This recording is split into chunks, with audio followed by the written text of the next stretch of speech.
সেদিন তোমায় দেখেছিলাম ভোর বেলা, তুমি ভোরের বেলা হয়ে দাঁড়িয়েছিলে কৃষ্ণচূড়ার ওই ফুল ভরা গাছটার নিচে।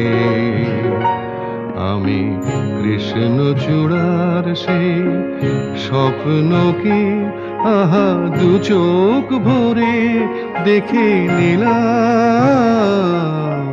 সেদিন তোমায় দেখেছিলাম ভোর বেলা।